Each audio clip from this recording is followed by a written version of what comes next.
Okay, let's get started. Hi, everybody. Okay, hello, everyone. See, we are fewer people, but maybe people will be joining as we go along. Okay, I'm going to get started sharing my text. And this class, as always, is for the refuah shlema of all of the psuim and for the success of our soldiers and for the continued and safe return of all of our hostages. And also, in particular, I want to ask for a schut for refuah shlema for Talia Bat Miriam. Okay, now let's get started. So we did animals last week. We're going to continue. We have a couple animals that we didn't get to last week that we're going to finish up with. But beyond that, today we're going to be talking more about the natural world, Chazal, and the world around them, right? Whether that's plants or it's kinds of natural structures. We're going to get to caves and different things like that. Hopefully, we might get to them next week. And these have ramifications for Chazal for many things, right? Among them, halacha, of course. But just like we saw that animals can be teachers for Chazal, plants can be teachers for Chazal also. That other things in the natural world, it's all things that we can learn from. We're also going to hear a little about medicine, about food, different sorts of things. The picture that you're looking at is a picture from the beautiful park of Neot Kedumim. Okay, we've mentioned this a few times in various classes. Neot Kedumim is a reserve for plants and animals of Tanakh and of the Mishnah. So you can learn all about how wine was made and how it was made in Bitara, and you have mikvaot, and you have all the different stages of making bread, etc., etc. We're not going to go into that stuff so much today, but still, it's a nice picture to have. Okay, to return to what we didn't get to last week. Okay, we were talking about animals. One of the animals that is less obvious to talk about, right? It's not like a donkey or a horse, but it's still important, are elephants. Okay, elephants are very exotic. Obviously, they are not native to the land of Israel. However, already early on, right, in the time of the Canaanites, even before Bnei Israel come into the land, we have ivory, right? We find ivory here from the very wealthy cities like Megiddo, and that's what you're seeing in this ivory over here. It was something that was a luxury item that people wanted because it was a status symbol. It's a luxury item because you have to bring it from afar. It's also something that you have to make, right? You have to have craftspeople who can make these beautiful, beautiful things. So we have it in Canaanite times and we have it in the times of Am Yisrael. Okay? One of the things that the prophet Amos is very much a prophet of social justice, okay? And he indicts the rich for not taking care of the poor. And he's talking about the wealthy people in Shomron who lie on their ivory beds, right? Their mitot shen. Now, it doesn't mean the whole bed is made out of ivory. Elephants' tusks are not that big. Okay, what it means is you have some that kind of like a headboard or a footboard that has these beautiful inlaid ivory pieces. Okay, we found these. He's talking about the people in Shomron when they did excavations in Israelite Shomron. They found ivory pieces. Okay, I almost knew what he was talking about. More recently, in excavations in the city of David, in a beautiful, huge house from late First Temple times, they also found hundreds of pieces of ivory. So it really was this luxury item, but one that Am Yisrael was familiar with, right? We also hear about Shlomo getting elephants among the other luxury animals like monkeys and peacocks that he has imported from Africa. Okay, elephants are big and frightening animals, right? Think about if you've never seen an elephant before, not in real life, not on YouTube, never. It's scary. Okay, so the Greeks use elephants as tanks. They are their tanks. Okay, and we have in the book of Maccabees this description. Okay, they divided the beasts, the elephants, among the armies, and for every elephant they appointed 1,000 men armed with coats of mail and helmets of brass on their head. For every beast were ordained 500 horsemen of the best. Wherefore all that heard the noise of their multitude and the marching of the company and the rattling of the harness were moved, for the army was very great and mighty, right? It's a very, very frightening thing to imagine, right? You have all of these soldiers and armor, but also the elephants. We know there's a very famous story about one of the Maccabees, Elazar Maccabi, who sacrifices himself. He goes on a suicide mission to kill the chief elephant, hoping that the general is sitting on it. Doesn't actually work, but that's what he does. Now, the rabbis know about elephants. Okay, first of all, elephants were seen at some point in the land of Israel, even if only in pictures. We have mosaics and mural drawings of elephants. Okay, you have one here on the top. This is from a burial cave in Beit Kuvrin from the 2nd century before the Common Era. And on the bottom, this is from a mosaic from Caesarea in the Roman period. Okay, so we have these images of elephants, and Chazal know about them. Okay, and they write about them sometimes in very strange circumstances. So, for example, one of the best ones here is a sukkah. You can make a sukkah where one of the walls is an elephant, okay? And it's not very practical, but certainly is amusing. In the case where one established a wall with a tied elephant, everyone agrees that the sukkah is fit, as even if the elephant dies and falls, its carcass still has a height of 10 handbreadths, right? I don't know if you really want to be sitting in your sukkah where one wall is a dead elephant, but you can. If you were wondering, you can. Okay. We also have in Masechet Brachot, right? We have all the blessings that we make on all sorts of interesting phenomena. Among them are rainbow, thunder, lightning, but also strange creatures, right? The sages taught if you see an elephant, a monkey, or a vulture, you say, "Blessed is Hashem who makes creatures different." Mishaneh habriot. Okay. Elephants, the rabbis knew about elephants. They talk about their very long gestational period. They talk about how they're intelligent. They understand that they're intelligent. The Masechet Gitin talks about giving an elephant a get to take from one person to another. But probably the most famous or infamous Chazal about an elephant is in Masechet Kiddushin, okay, where we have a description of, not a description, a conversation about how you can acquire something, okay? And you can acquire something by lifting it, by pulling it, right? But then how do you acquire an elephant, right? It's very, very heavy. You can't lift it up. So you have, the Gemara talks about how you can either put the elephant inside, standing inside dishes, and then the dishes belong to you, so the elephant belongs to you too, right? Or you can pull it. But one opinion says you hold up vines. And Tosfot says, well, how does that help you? What does that do for you?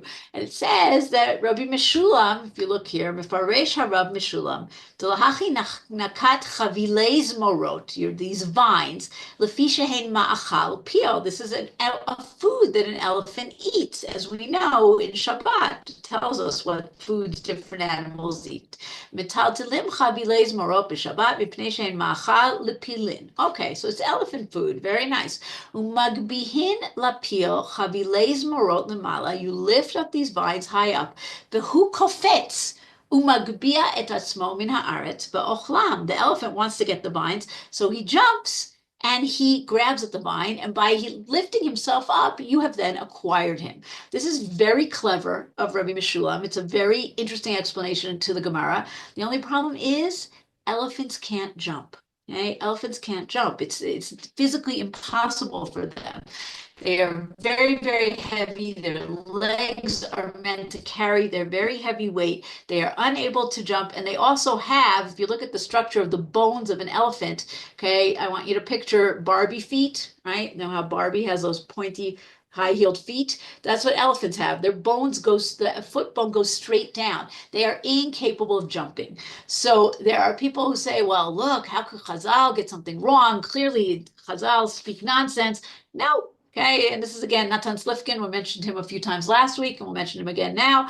He says, you know what? Most people in medieval France, just like in Eretz Yisrael in the time of the rabbis, hadn't seen an elephant, and they certainly had no knowledge of whether what an elephant was physically capable of. Even if they had seen pictures of it, they didn't know if an elephant could jump or couldn't jump. When would you have ever seen it? Even people who go to the zoo don't know if elephants can jump or can't jump. So the fact that Rabbi Mishullam gives this answer doesn't mean he's a fool. It means he's never seen an elephant, and it's a perfectly natural and normal mistake to make. So that's just the famous elephants.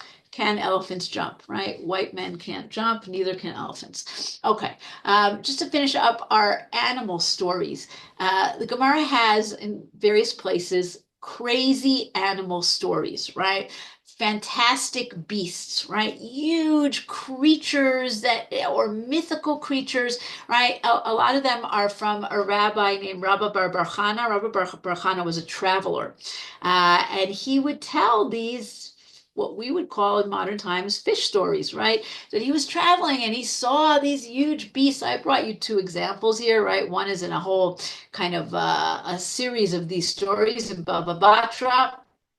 Hey, Rabbi Barbara Chana said, I have seen a certain frog, an akrota, that was as large as the fort of Hagronia. And how large is the fort of Hagronia? As large as 60 houses. A snake came and swallowed the frog, right? So it has to be bigger than the frog. A raven came and swallowed the snake and flew up and sat in a tree. See how great is the strength of the tree. Rav Papa Bar Shmuel said, if I had not been there and seen this, I would not believe it, right? It's very, very unbelievable, right? A frog that's as big as a town, that's eaten by a bird that's bigger than it, that's eaten by a snake that's bigger than it, that's put in a tree, right? Crazy, right? And we have another one. Rabbi Bar Chana said, we were traveling in a ship and we saw a certain fish in whose nostril a mud eater had sat and killed him. And the waters thrust the fish and threw it upon the shore, and 60 districts were destroyed by the fish, right? You get the idea here. Okay?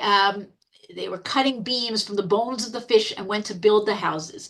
Okay, we have this is about animals that are real but just enormous. We also have animals that are kind of mythical. Rabbi Bar Bar Chana says, I have seen a day-old offspring of the re'em. Right, we have a re'em in the Torah, karnei re'em karnav. Unclear what it is.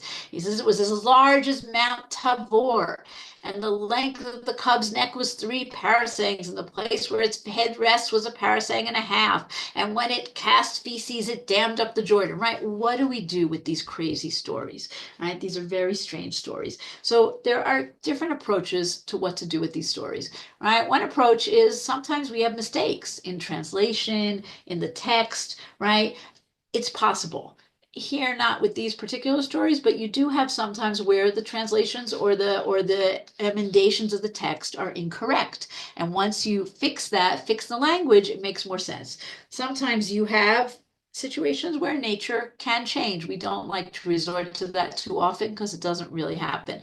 But in the case of stories like this, okay, the Vilna Gaon looks at this story and he says, clearly, this is not a story about a real creature, the frog. This is a metaphor. This is meant, what Chazal are doing are they are trying to teach you something. Chazal are always using different methods to teach you something, right? A very famous one is gematria, okay? Don't take the number thing so seriously. It's a way to teach you things. Same thing here. So the frog is a scholar, a Talmid Chacham. He is as big as 60 houses. He's able to study the 60 tractates of the Mishnah. Okay, the challenges that he has, right? You could come up with all different kinds of answers. Besides that, think about it. Chazal are living, give or take 1,500 years ago.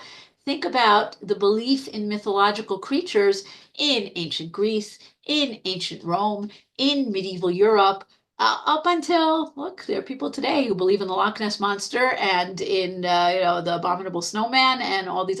So it's not that crazy that Chazal could also have stories like this. I personally like the metaphorical idea, and take it as you like, okay? But an example of one kind of creature that is mentioned in the Torah, and we try to figure it out, is a creature called the Tachash, okay? If you, in about a month and a half, we're going to get to the descriptions of the Mishkan, okay?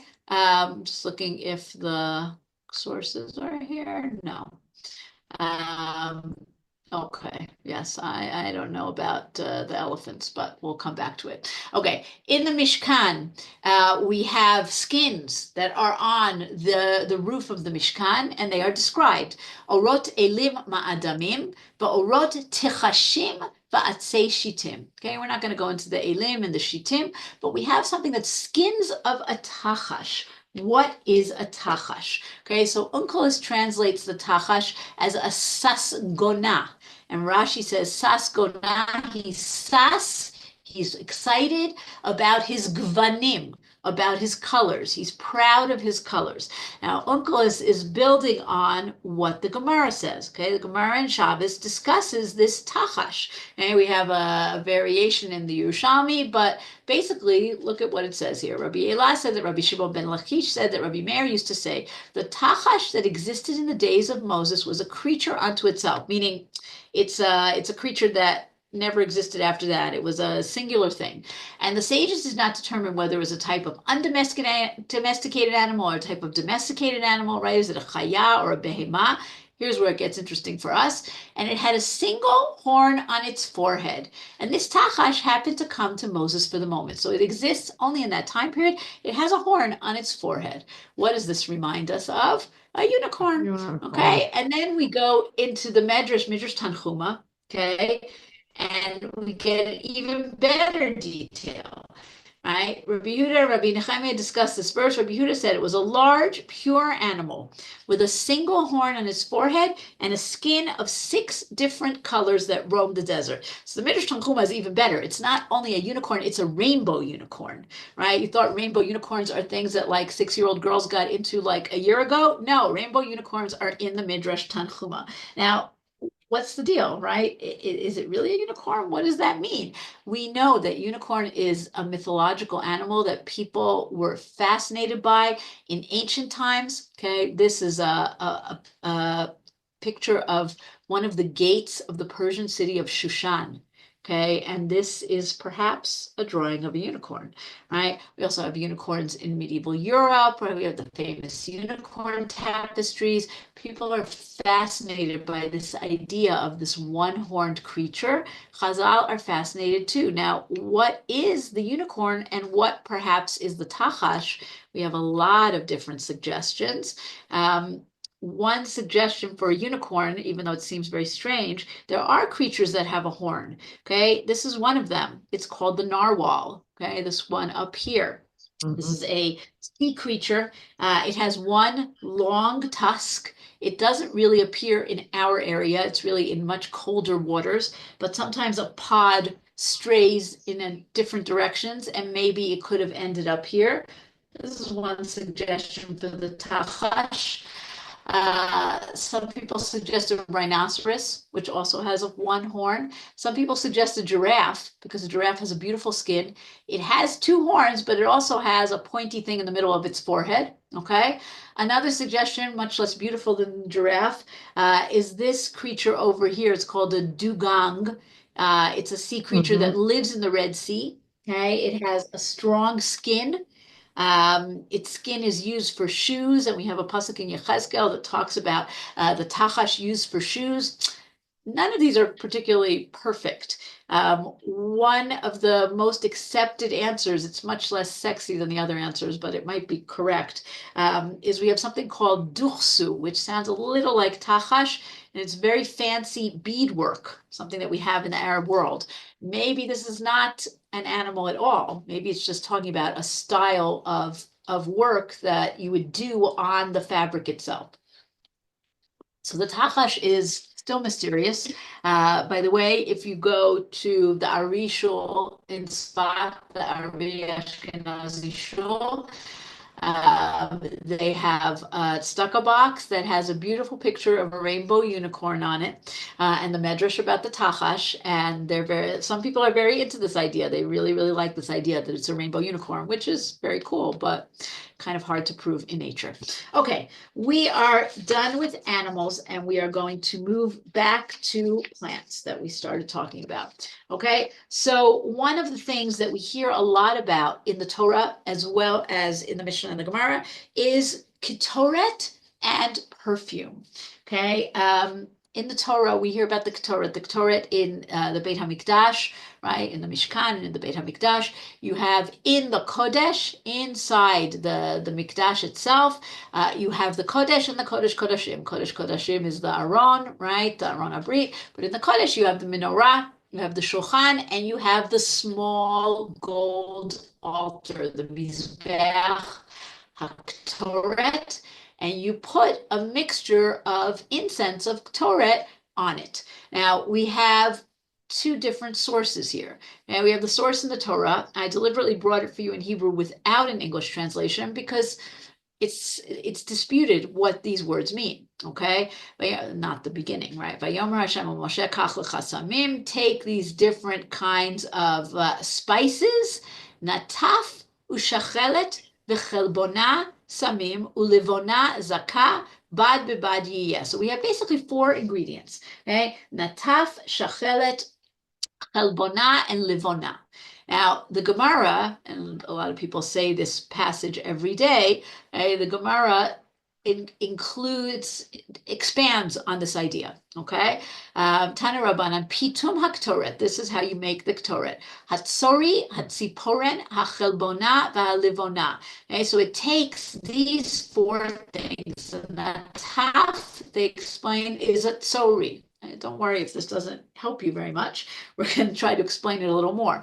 The shachelet is tziporen, the chelbona is chelbona, okay? And the livona is livona. Okay, so what are these different things? And then they add in other ingredients.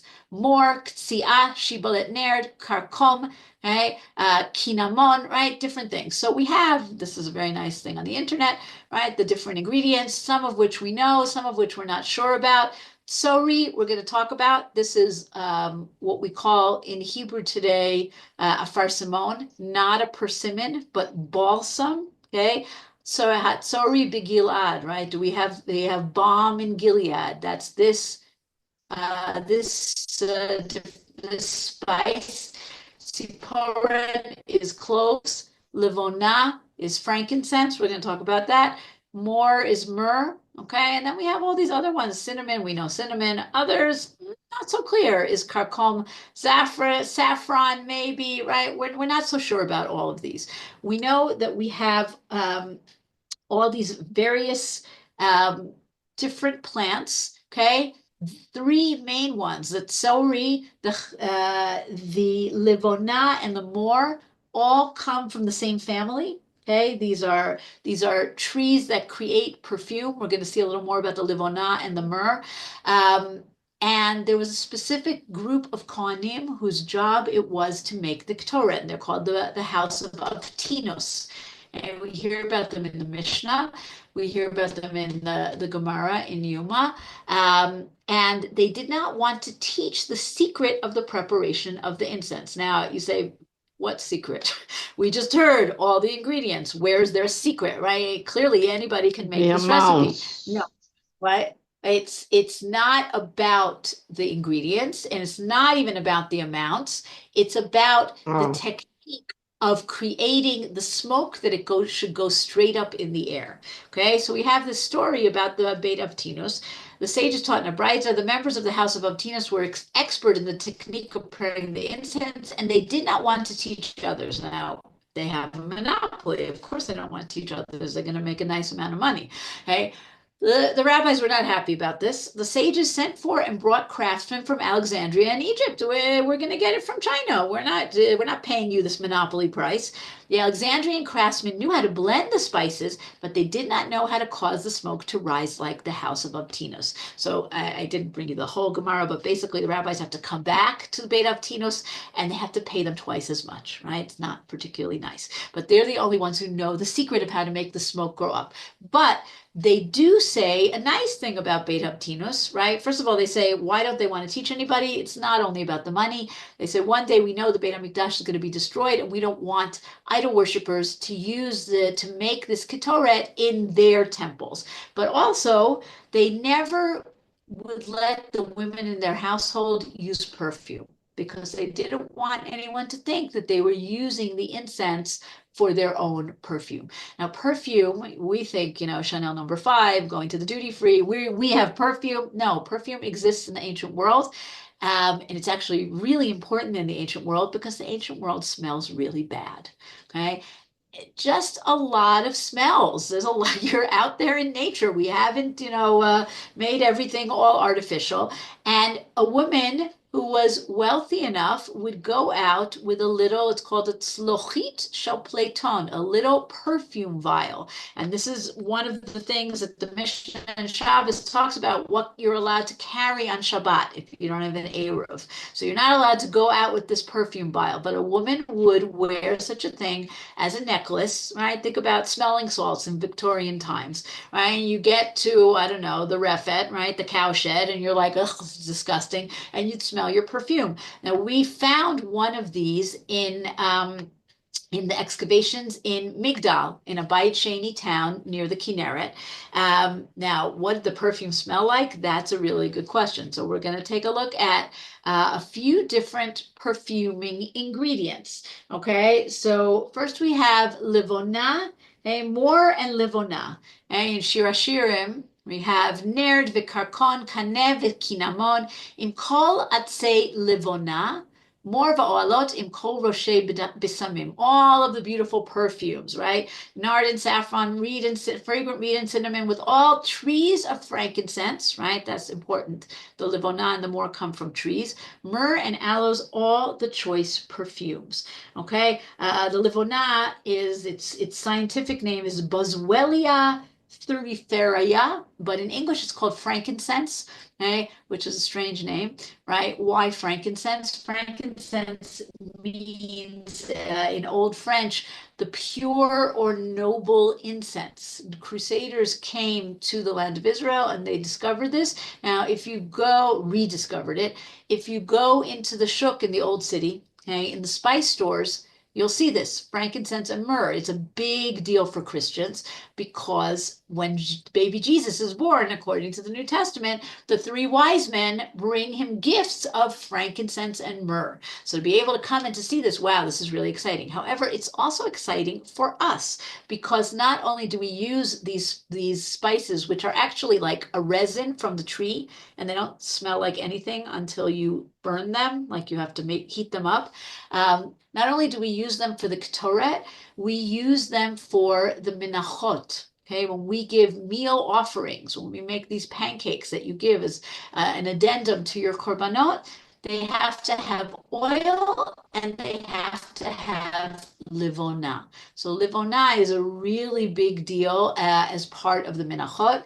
This guy on the bottom, by the way, is in Africa somewhere. He's collecting the resin off of the myrrh trees. Okay.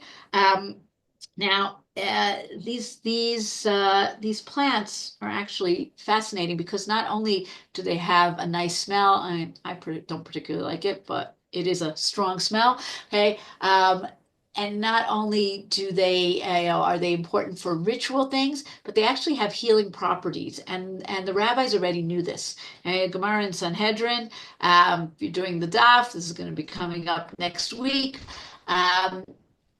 When a person is led to be executed, we want to be merciful. We want to kind of dull his senses and sort of put him a little bit in a calm frame of mind. So Rav Chisda said the court gives one who is being led out to be killed a grain of frankincense in a cup of wine in order to confuse his mind. It's a tranquilizer. Today, studies that are being done on the livona find that it can be an antidepressant. It can be used against certain kinds of cancer. It's actually a really strong, it's a strong drug. We're learning all these different things. Because mor and livona are so important in the Beit HaMikdash, we have a beautiful midrash Okay, in Shir Hashirim, Elech li al Har Hamor el Givat HaLivona. So it says Har Hamor, the mountains of Mur, refers to the Beit HaMikdash, to the temple. Shayu Makrivim Bo Mor, that they would bring offerings of myrrh. And Givat HaLivona Zo Yerushalayim.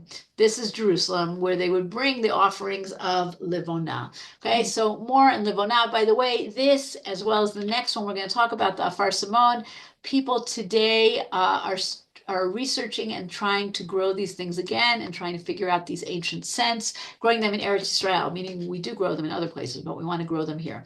Okay, probably the most famous of the perfumes is the Afar Simon, what's called in the Torah, the Nataf, what's called in the Mishnah, the Tzori, okay, but it's also called Afar Simon. And Afar Simon is confusing because if you live in Israel, you have those orange, fat little orange fruits that are called persimmons, okay, they are called Afar Simon, but that's not the Afar Simon we're talking about. There's absolutely no connection between them, okay. Afar Simon is a balsam plant. Okay, you're seeing here kind of a nice botanical drawing of it. It's called Commiphora gileadiensis, as in balm of Gilead, which is what we hear about in Sefer Yirmiyahu. It is used as a perfume. It's also used as an oil. Okay, the Gemara says, Rabbi Chistar says to Rabbi Yitzchak, what blessing is said over Shemen Afar Simon, the oil of the balsam? He said, Rabbi Yehuda says, Borei Shemen Artseinu, who creates the oil of our land. So then Rav Chisda said, well, forget about Rabbi Yehuda, who dotes on the land of Israel, right? He's a real, jingoist for Eretz Israel. What do ordinary people say? Says Rabbi Yochanan says, who creates pleasant oil, right? Shemen Arev. Now, balsam oil smells very nice. However, you are not supposed to use it to light your Shabbat menorah, your Shabbat candles. Why not? Because balsam oil is very, very volatile. And the Gemara tells a terrible story, okay, which is this. A certain mother-in-law hated her daughter-in-law. She said to her, go and adorn yourself with balsam oil. She went and adorned herself. On her return, she said to her, go and light the lamp. She went and lit the lamp. A spark flew out at her and consumed her. Do not tell this story to your mother-in-law. It's a very bad story. Now, where do we grow the Afar Simon? I realize I didn't put in the source for this. I'm sorry. Maybe it's also in Shabbat. I'd have to find it. So we hear about when the Bnei Israel are taken, Bnei Yehuda, right? The Shevet Yehuda is taken into exile by the Babylonians. They only leave behind the Kormim and the Yogvim.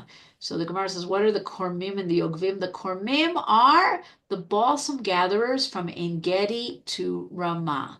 And the Yogvim are the guys who catch the chilazon, who make the tchelet. So these are two very, very valuable industries. We want those people to keep on doing this. But what this tells us is that the balsam grows in the area of Midbar Yehuda. And if you look on this picture over here, this is part of the Medva map. We looked at this in our last series that we did, right? Famous mosaic at a church in Jordan from the 6th century of the Common Era. It's got all kinds of great details. This is showing you the Jordan with the fish leading into the Dead Sea, no fish. Okay, but what's emphasized over here is on the eastern side of the Jordan, you have a nice little plant. This is a balsam plant. This is an Afar Simon plant because that's what grows here. Now, the people of En Gedi were able to build themselves a beautiful shul with mosaics. And one of the mosaics has writing, it has an inscription. Sometimes mosaics will have, often shul mosaics will have, Zechurim Latov, we remember the people who gave the money, blah, blah, blah. Sometimes they'll have a bracha for the people who have donated to the shul. Sometimes they'll have a klala, they'll have a curse, and that's what this is. Okay? Anyone who causes strife among his fellow men or informs on them to non-Jews or steals his friend's possessions, or, here's the part that's important to us, tells the secret of the city to non-Jews. He whose eyes roam the whole land and see everything hidden will smite that man and his children and destroy him from the earth, and everyone say amen. Okay? Pretty nice curse. What's the secret of the town? We think the secret of the town is the technique of making the perfume. right, of knowing how to grow the balsam, of how to make it into perfume. Today, we are able to grow the balsam. We still don't know how to make the perfume, right? We don't have anybody from Engedi who has taught this to us. There's an amazing scholar named Zohar Amar. I talked about him in the last series, who's doing all kinds of things, trying to figure out what did the lechem panim look like, and what are the stones of the choshen, and he's working on this Afar Simon, and what was it like? So that's just a cool thing to know about. Okay, moving along, another plant that's a really great plant is the tzalaf, or the caper bush. I happen to love the caper bush. I have in my backyard a caper bush, and caper bushes are great because they die every year, but they always grow back. You can cut it back. We're going to see it's very hard to kill. Okay, it dies and then it just comes back the very next spring. Now, capers are very interesting because they have a lot of different parts that are edible. We today only, if you're a fancy person, you might put in your salads caper buds, right, that are pickled. But other than that, we don't eat the rest of it. But capers have a lot of parts. They have flowers, they have leaves, and after you have the buds that open up into the flowers, and then they die, and then you have these these berries. Okay. Now, in the time of the Mishnah, in the time of the Gemara, people had less to eat, and they ate lots of things, right? And we see here in these first two sources that people ate everything. Rabbi Elazar says, is for the caper bush, tithes, right? Maaser must be given from the shoots, the timrot, the berries, the evyonot, and the blossoms, kipras. Okay? Meaning, why do you have to give maaser? Because you eat them all. Rabbi Akiva says, no, no, no, only the berries are tithes since they alone count as fruits. Okay? But in brachot, we say caper bushes that people plant with their fruit in mind. We learned in the Mishnah in regard to the parts of the caper bush over the leaves and the young fronds, you say creates the fruit of the ground, borei pri ha'adama, and over the berries and buds, he recites who creates the fruit of the tree. People would eat all the different parts. Now, capers ripen, they're actually really cool because it takes them a good month, 6 weeks till they have all ripened and flowered. It doesn't happen all at once. You come outside, you say, oh, today there's 2 buds, tomorrow there's 3 buds, right? And obviously the rabbis notice all these things. Okay, so Rabban Gamliel sat and interpreted, in the future trees will produce fruits every day. As it is stated, it shall bring forth branches and bear fruit. Just as a branch grows every day, so too fruit will be produced every day. A certain student scoffed at him and said, isn't it written there's nothing new under the sun, right? It says, Ein chadash tachar hashemesh. God's not going to recreate the world. If we don't have it now, we're not going to have it in the time of Mashiach. Rabban Gamliel said, come and I will show you an example of this in this world. And he went outside and showed him a caper bush. So it's something that every day you have something new.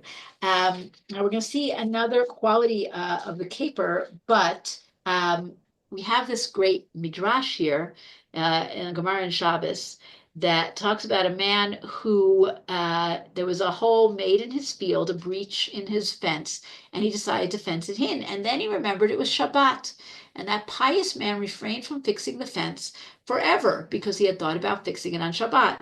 And a miracle was done for him, and a caper bush grew there, and from it he received his livelihood and the livelihood of the members of his household. Now, one of the things I didn't tell you about the caper bush that's not so nice about it, it's very thorny. Okay, it's got a lot of little annoying prickly thorns. So it's actually very useful as a fence, but it's also something that you can eat. So this is the Gemara. The Kabbalists, okay, the Chida, takes this Gemara and does something very nice with it. He says, remember that in the Midbar, you have Slofchad and his daughters, right? Remember Benot Slofchad.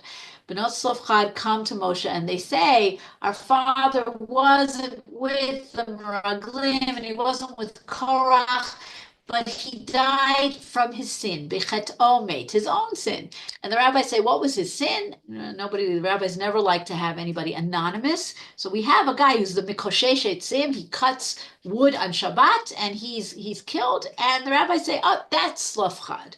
Okay, we have the pasuk, we have the midrash, and then we have another level. The chida comes along and he says, the mikoshesh etzim is slofchad. Slofchad is somebody who didn't keep Shabbat. He's reincarnated as this man in Shabbat who then is so careful about Shabbat that what does he get as a reward? A tzalaf echad. Tzalaf is a caper bush. He gets one caper bush. Tzalaf echad, tzlofchad. Right? It's beautiful. Okay. Now, somebody's got to take all those little buds and pickle them, right? And make them into capers. And that was a job in the old days. And we actually know about people, there's more than one person. We know about people who are called hakapar, okay? Just like we say caper in English, it's not an English word. It's a word that comes from Greek, I believe. And it's used by the rabbis, and we have people who are called hakapar. They make things out of the capers. And one of the very few rabbis that we get to see like a real inscription of his name, okay, in the Golan, we have a lintel, on top of the door that was found that says Zeu Beit Midrasho Shel Rabbi Eliezer HaKapar. We know Rabbi Eliezer HaKapar. We see him in the Mishnah and the Gemara, and this is his Beit Midrash. But it's just nice to see that. Now, the other thing that we know about the caper is it is very, very persistent. If you go to the Kotel, anyone who's been to the Kotel or seen pictures of the Kotel, which I assume is everybody here, has seen the bushes that grow out of the Kotel. And you say, what the heck? How are there bushes growing out of this wall? These are caper bushes. Capers, you can't kill them, even if they weren't so nice, right? And you wanted to kill them. You can't kill them. They don't die. They're a weed. They grow on the sides of roads. You see them everywhere, okay? And again, the rabbis, lessons from the world. They love lessons from the world. So Rabbi Shimon ben Lakish said there are three impudent ones. Now that's not a great translation. The word in Hebrew is az, shlosha azim. Az you can translate, right? Last week we said az kinamer, right? Az is someone who could be brazen. We might say chutzpahdik, somebody who doesn't give up, somebody who is just keeps on going. Now, the main one is us, right? The Jewish people among the nations, and the dog, the rooster, the goat, and some say the caper bush among the trees. All right, the tzalaf, the caper is az, he is brazen, it just won't go away. Like us, we just won't go away. As much as people want to get rid of us, too bad, we won't go away. Okay, really nice plant called the chatzav.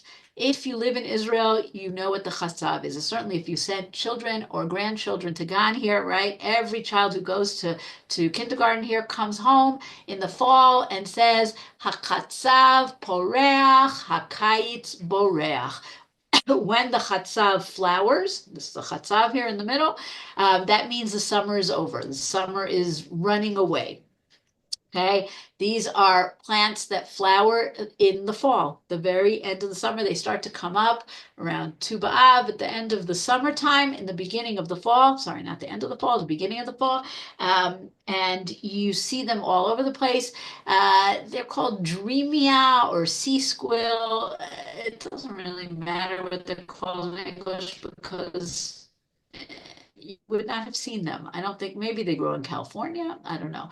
But in Israel, they grow all over the place. Now, they're very interesting plants. And again, lessons from plants. Rami Bar Abba said, the chatzav will cut off the feet of the wicked. Mekater ragleim dirish'iyah. What does that mean? Okay. Rashi says, Esev sheshorashav nokvim v'yordim ba'omek. This is a plant, a grass really, whose roots go deep down into the ground. Ve'ein mitpashet l'tzadim. It doesn't spread out, right? Don't think of a root that goes out widthwise. It just goes straight down. Ve'ein mitpashet l'tzadim klal. You plant it as a border marker because it goes straight down. Right? And we're going to see this in the Gemara in Bava Batra. This is the plant that Yoshua used to make the boundaries of the tribes of Eretz Israel. What does it mean? Mekatea reglei rishayim, cutting off the feet of the wicked, liyom hadin, shegozlin v'chomsim u'misigin gvul ve'ein lemedim imenu. Bad people, villains who steal and move the boundary markers to steal somebody else's land, Hashem is going to say, why didn't you look at my chatzav and learn from the chatzav how they behave, that they are so straight, right? Straight, tarte mashma, straight. They grow straight down and they're straight, they're honest, they never steal from anyone. Okay, so this is known as a plant that is good for boundary markers, because it grows straight down, because it grows deep, and because it's mostly poisonous. Okay, and I'll say mostly because we'll see there's an animal that does eat it. The bulbs have a lot of poison in them, so animals won't eat them. So it's going to stay. And so it's used as a border marker even today.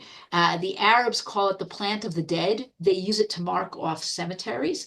And actually, if you go in Gei Ben Hinnom today, there are a lot of like old abandoned cemeteries, and you can see chatzavim that were planted there to mark the boundary. Now, there are animals that eat them. Who eats them? Right. So first we have this Gemara in Bava Batra, the chatzav. Rabbi Yehuda says the growth by which Yoshua established the boundaries of Eretz Yisrael. That's what Rashi brought us before. Okay, the Gemara in Shabbos gives us different food for different animals. You may move chatzav on Shabbat because it is food for gazelles. The gazelles are able, and you have also the Medrash. Rabbi Levi said, what did Noach take into the ark? He took branches for the elephants, right? Remember the elephants like the vines. Chatzuvot for the gazelles and glass for the ostriches. I'm not sure about that one. Okay, but gazelles, and this is actually true, we know there have been studies done it, gazelles will eat the chatzav. When will they eat it? They'll eat it either when it's very, very young and tender and doesn't have a lot of poison, or they'll eat it at the very end of the season when it's kind of weak and dying, and they are able to metabolize it. They're able to eat it. So we do have animals who eat it, but not so many. Just give you a nice little thing that I read, somebody named Shai Lavi. He says the chatzav is a very nice example for us, for Am Yisrael. Says it's a different kind of plant. It goes its own way. Okay, at the end of the summer, all the flowers have finished flowering. All the green is gone. There's no more water until the new, rains are going to come. But the Chatzav says, now is my time. I'm going to dig deep. I'm going to find water, and I'm going to flower, and I'm going to stand out in the landscape because nothing else is flowering. So he says, Am Yisrael, we should have deep roots. We should have independence and think in our own way. And we should have the simplicity and the beauty of the Chatzav. So it's a nice lesson. Okay. Flax, pishtan, right? We know you're not supposed to mix semer and pishtan, right? The wool and linen is shatnez. Flax was a very important household industry. You use flax for lots of different things, and that's this nice picture down here from Wikipedia. Okay, you can use the flax seeds to make oil. It's called linseed oil. And you use the flax stalks. You have to soak them and dry them, and then you get fibers from them that you can use for anything from like really thick ropes to the finest linen. And linen is something that was very, very valuable. Okay. In Eshet Chayil, right? Darsha Tsemer Upishtim. Here's this thrifty housewife, and what does she do? She is making the flax so that she can have something for her household. However, there's a catch. Okay? In order to make this linen, you need to do something called retting. You need to take your flax and you need to soak it, preferably in stagnant water, for a few months. And it's smelly and it's disgusting. Okay. The Gemara in Nedarim talks about what vows a husband can annul. His wife makes a vow and he says, oh, no, no, no, honey, I'm not living with that vow. Okay. And he can annul it for her. So if she says, I'm not going to bathe if I don't bathe in May Mishra, water in which flax was soaked. I'm going to soak in this disgusting water. Otherwise, I'm never going to take a bath. He can say, sorry, sweetheart, I'm annulling that vow. Okay. I can't live with somebody who's going to be that disgusting. Okay. Now, interestingly enough, we know that flax was made in Eretz Israel, right? Reish Lakish talks about flax being made in Beit Sha'an. It was a good industry. Now, there's a town in the Golan. It's called El Kanatir. That's the Arab name of it. We don't know what it was called in the time of the Mishnah and the Gemara.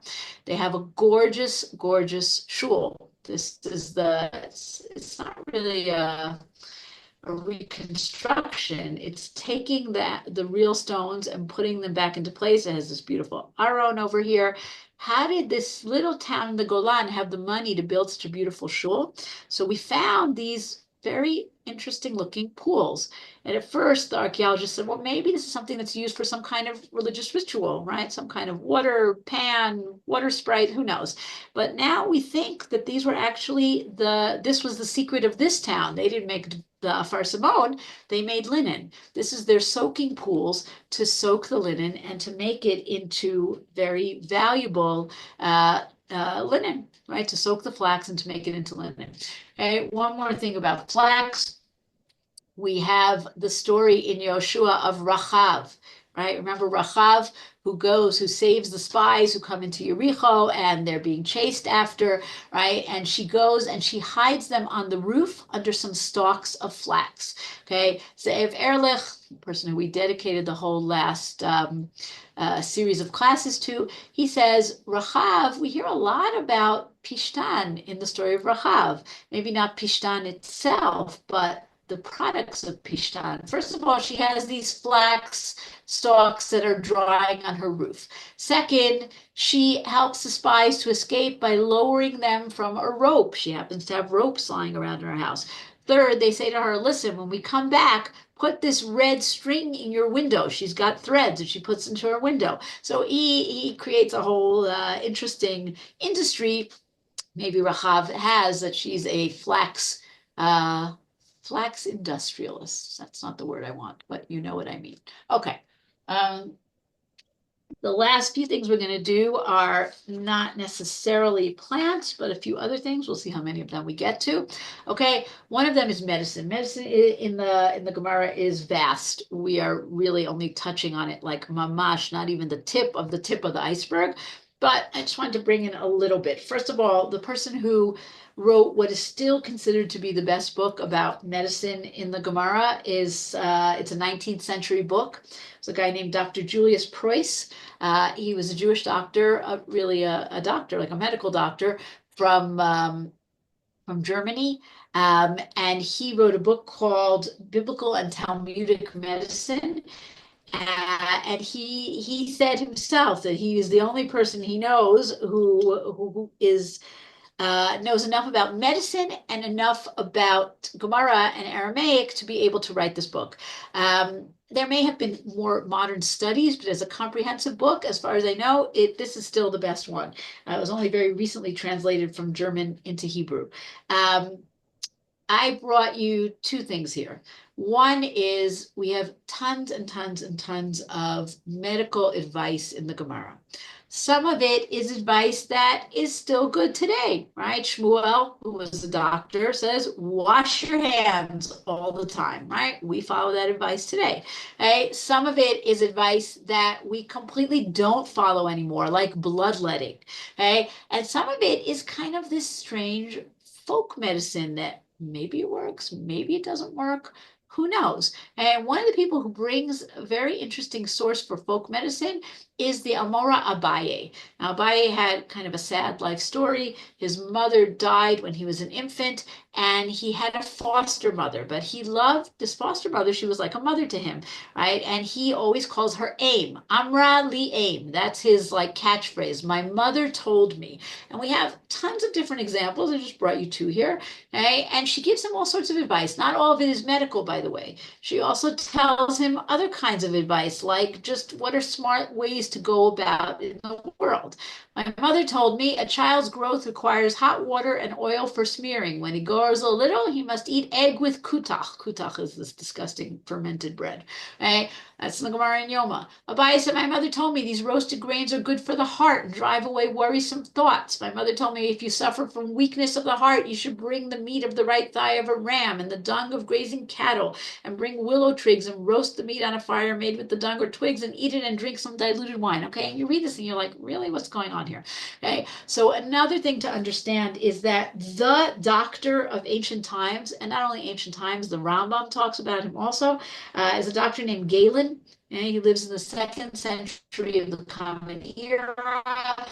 He's a doctor to gladiators. Eventually, he moves to Rome. He becomes a doctor to the Caesars. He's doctor to the stars. And his philosophy, which spreads to everybody, is that there are these, everything in you is controlled by 4 different, he calls them humors, right? 4 different kinds of liquids: black bile, yellow bile, blood, and phlegm, and each one is parallel to one of the 4 elements, right?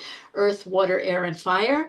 And each one is also connected to a either hot or cold or wet or dry. And your job is to keep your humors balanced. And a lot of what we're talking about in the Gemara is about that. Well, if you eat too much of this food, you have to eat something of that food because that's going to balance out your humors. Okay? And once you understand that, it sounds a lot less strange.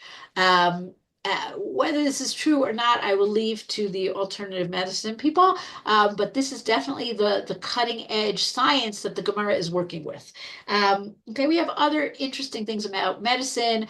Among other things, can you heal people on Shabbos? Can you take medicine on Shabbos? Right? Jesus gets in big trouble for healing people on Shabbos. Can you heal people at all? Right? You have the famous phrase, Tov harof im legehenom, the best doctors are going to go to hell, because healing, first of all, are you interfering with God's plan? Maybe God wants this person to be sick, but also doctors, of course, run the risk of losing patients. So medicine, fascinating topic. I really only brought in like just one little bit. Okay, we have 3 more things. We'll do one. We'll save the other 2 for next time. Caves. Okay, caves are a big deal in ancient times. Natural caves, man-made caves. Caves are very, very useful. They are climate controlled. Okay, they're cool in the summer. They're warm in the winter. They are safe. You can go underground. Nobody knows where you are. In certain parts of the country, like near Beit Shemesh, Beit Guvrin, you have the ground, the rock is chalk, it's very soft, so it's easy to cut out building blocks, and then you have a basement. You use caves for storage, you use caves for industry, right? You might have an olive press in a cave. Cisterns, you use caves for burial, right? We have burial caves, and you use caves in times of trouble for hideouts. Okay, people took existing caves that might have been used for storage, and particularly in Bar Kokhba times, but other times as well. They dug these very narrow cave complexes, hideout caves, okay, that we hear about in our sources, that people would use for guerrilla warfare, but they would also use just to save themselves. Okay, and we have a lot of kind of by the by, right, Meseach Lefitumo references to these hideout caves. So for example, we have this crazy thing in Yevamot. A mother and another woman had 2 sons, one each, and they gave birth to 2 other sons in hiding. And then it talks about the babies being mixed up. How could you mix up your babies? You're holding it, it's not a hospital, because they're in a cave and it's dark. Okay. You had cities that would create a single machbo'ah. It's this terrible Gemara here in Ketubot. You would have a hideout cave, because as long as you have that hideout cave, you have the possibility that the women, when the soldiers are coming into the town and trying to rape everybody, that the women can go to that cave, even if they didn't go to the cave, but they could have gone to the cave. A woman can then return to her husband, the Kohen. We assume that she went to the cave and she wasn't raped, right? Very terrible halacha, but if a woman is raped and she's married to a Kohen, she cannot go back to marry him, to be with him. But if there's a cave, we say, oh, she went there. That's our escape route, right? In two different senses of the word. Okay, and finally, we have a very, very large cave, which is called Ma'arat Tzidkiyahu, Tzidkiyahu's cave. It's a cave that you can visit today in Yerushalayim. It's right near Damascus Gate. It's a massive cave. The Gemara knows about it. Gemara says if you spend Shabbos in a cave, even if it's like the cave of Tzidkiyahu, right? It's this huge cave. You can walk through the whole of it and 2,000 cubits beyond, right? This is all about Tchum Shabbat and what's included in it. Even if this cave is so large that it goes past Tchum Shabbat, you can use it, right? So all different kinds of interesting things. Maybe we'll talk a little more about Tzidkiyahu's cave next time. But right now, let us take a look at all of our chat questions and comments. Okay. Yofi, hold on. Elephants can stand. Yeah, there are circus elephants. I don't know, but they can't stand on their tippy toes. It's not the same as standing on your hind feet. But yes, I understand your point. You could stand on your hind feet to reach the vines. But okay. JPS translation has tachash as a seal. Yeah, everybody likes to give different kinds of things for tachash. We don't really know what it is. Vendel Jones and his incense discovery. I don't know anything about. I know Vendel Jones, right? He's the Indiana Jones guy, but I don't know anything about incense. So if you want to add that at the end, please do. Carl, Mor and Lebonar in Erev Shel Shoshanim, of course, because they're taking it from Shir Hashirim. Yain Kafrisin is made from the caper bush. Oh, isn't that interesting? Like Kafrisim, like caper, as opposed to Kafrisim, like from the island of Kipros. Interesting. It's also caper, pickled capers are described as astringent. And Astringent, meaning astringent, their taste what does is that mean? astringent. And that Dries according to things what it out. says. No, that dries things out. It has a sharp, I don't know how to describe, astringent is the word. But what does it say? What's the purpose of Yen Kafrisim? Sheshorim bo et atziporen, kadei Right. sheteh azah, Oh, which nice. So it makes it makes a sharper. sense. Yeah. Interesting. Very nice. Okay, thank you. Do you have to pickle the caper buds? I think so. I've never tried it. All right, recipes. Reading. Yes, that's what it's called, reading. I don't think the German book has been translated to English. It's been translated to Hebrew. The doctor's name is, there's Galen, but there's also Preuss, Preuss. Preuss. Yes, thank you, Susanna. Yocheved had to bury Moshe in a cave, right? Well, we have burial caves, right? Burial caves are very interesting. Carl Jacobs, would you like to share with us Vendel Jones and the incense? Sure. Carl Jacobs, did you? Oh, there you are. Okay, Oh, tell God, us. okay. There's a project that Oren Goodfeld is the senior archaeologist for.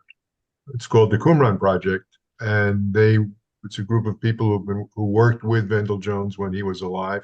They continue to work. They've been digging at Hirkanya, Twin Caves, a whole bunch of Copper Scroll type treasure hunting. And at some point, Vendel Jones and the team found a juglet that had residue in it. The residue was sent off to be spectrographically analyzed, and apparently all the residue inside is representative of everything that would have been in Ketoret. And when he did, Nice. when he had it, the museum didn't want it, and then now the Israel Museum, I think, has possession of the jug, Oh, but I don't know whether it's seen in public or not. well, Nice. Thank you. Very interesting. Good you take the tour Shulie, guide course. I'll send you, I'll send you the link. Tour guide, of Okay, good. course, the ministry test is Monday. Good luck. Carl is Yeah, going to be the thanks. next new tour guide. All right, everybody, you should have a Shabbat Shalom. We should have Bisorot Tovot, and we will meet next week when I think we're talking about death. I think that's our next one. Very next cheerful. on this. Surely, Shabbat surely, Shalom. Thank you. Yeah, surely. Mr. Roto vote. amen. Shulie, did you go to Ma'on this week? I go to Ma'on, the Beit To this Knesset Ma'on Beit in Knesset? the Otef. Yeah. Yes, it's being It was renovated. I covered. was very Right. disappointed. Right. I tried to send you a message when I saw it advertise your trip. I tried to send you a message that it was it was covered over because I was there with Oh, Huey thank a while you. ago. Yeah.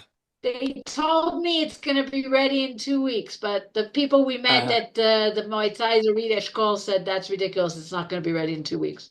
So Yeah. I don't know. I mean, Yeah, we yeah, drove up there and I was like, oh, this doesn't look so good. And then we because saw the workers and Huey, they uncovered a little bit for us, but it Huey was took us. disappointing. Huey took us to Teif Hazar about a month and a half ago, and he was also disappointed when we got there, and it was all covered up. Yeah. Yeah, it was sad, but we did other things that were good. But thank you. I would have Okay. appreciated it, but it was fine. It was a 5 minute away from where we were going, so it was not like we lost a lot of time. Biblical and Thank Talmudic you. medicine is available in English. Really? That's so interesting because when I was doing research into it not so long ago, they said, oh, it was just Published in translated. published in 1978. Very nice. Okay, thank you. Good that you're a good Googler. Is All it right. out of print? I have the book. You have it? You own Yeah. it? Yeah, hang on. And I'll show it to you. show us, show us. Is it out of Is it print, interesting? Shulie? Can you Maybe understand it? he's coming back. I don't know if it's, I don't know if it's still in print, but Oh, look at that. And what, Fred Rosner wrote the introduction? no, it says, Rabbi Rosner? no, it says translated by Fred Rosner. He Please show translated it. that That's again, what it please. says. What? Show that again, please. Can we see that? That's so cool. You know who he is, Fred Rosner, Rabbi Rosner. He just passed away recently. He's the big medical ethics guy. You posted That's really cool. Thank you for sharing that with us. All right. Goodbye, everybody. I'm leaving. Bye. Goodbye, Ruchana. Toda Rabah. Bye.